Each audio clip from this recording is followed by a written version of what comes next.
ब्रह्मा जी कहते हैं, नारद, देवताओं के चले जाने पर दुरात्मा तारक दैत्य से पीड़ित हुए इंद्र ने कामदेव का स्मरण किया। कामदेव तत्काल वहां आ पहुँचे। तब इंद्र ने मित्रता का धर्म बतलाते हुए कामदेव से कहा, मित्र, कालवशात मुझ पर असाध्य दुख आ पड़ा है।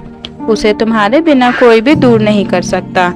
दाता की परीक्षा दुर्भिक्ष में, शूरवीर की परीक्षा रणभूमि में, मित्र की परीक्षा आपत्ति काल में तथा स्त्रियों के कुल की परीक्षा पति के असमर्थ हो जाने पर होती है।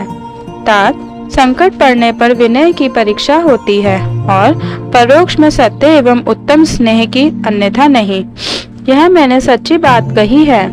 मित्रवर, इस समय मुझ पर जो विपत्ति आई है उसका निवारण दूसरे किसी से नहीं हो सकता। अतः आज तुम्हारी परीक्षा हो जाएगी।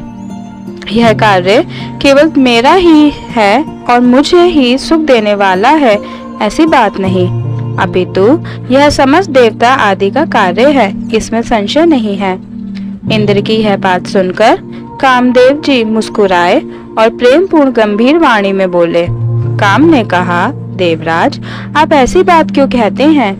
मैं आपको उत्तर नहीं दे रहा हूँ। लोक में कौन उपकारी मित्र है और कौन बनावटी, यह स्वयं देखने की वस्तु है, कहने की नहीं। जो संकट के समय बहुत बातें करता है वह काम क्या करेगा? तथापि महाराज, प्रभु, मैं कुछ कहता हूँ, उसे सुनिए। मित्र, जो आपके इंद्रपद को छीनने के लिए दारुण तपस्या कर रहा है, आपके उस शत्रु को मैं सर्वथा तपस्या से भ्रष्ट कर दूंगा। जो काम जिससे पूरा हो सके, बुद्धिमान पुरुष उसे उसी काम में लगाए। मेरे योग्य जो कार्य हो वह सब आप मेरे जिम्मे कीजिए। ब्रह्मा जी कहते हैं, कामदेव का यह कथन सुनकर इंद्र बड़े प्रसन्न हुए। वे कामनियों को सुख देने वाले काम को प्रणाम करके उससे इस प्रकार बोले। इंद्र ने कहा, तात, मनोभव, मैंने अपने मन में जिस कार्य को पूर्ण करने का उद्देश्य रखा है उसे सिद्ध करने में केवल तुम ही समर्थ हो। दूसरे किसी से उस कार्य का होना संभव नहीं है। मित्रवर, मनोभव काम जिसके लिए आज तुम्हारे सहयोग की अपेक्षा हुई है उसे ठीक ठीक बता रहा हूँ, सुनो। तारक नाम से प्रसिद्ध जो महान दैत्य है वह ब्रह्मा जी का अद्भुत वर पाकर अजय हो गया है और सभी को दुख दे रहा है। वह सारे संसार को पीड़ा दे रहा है। उसके द्वारा बारंबार धर्म का नाश हुआ है। उससे सब देवता और समस्त ऋषि दुखी हुए हैं। संपूर्ण देवताओं ने पहले उसके साथ अपनी पूरी शक्ति लगाकर युद्ध किया था, परंतु उसके ऊपर सबके अस्त्र शस्त्र निष्फल हो गए। जल के स्वामी वरुण का पाश टूट गया। श्री हरि का सुदर्शन चक्र भी वहां सफल नहीं हुआ। श्री विष्णु ने उसके कंठ पर चक्र चलाया, किंतु वह वहां कुंठित हो गया। ब्रह्मा जी ने महायोगेश्वर भगवान शंभु के वीर्य से उत्पन्न हुए बालक के हाथ से इस दुरात्मा दैत्य की मृत्यु बताई है। यह कार्य तुम्हें अच्छी तरह प्रयत्न पूर्वक करना चाहिए।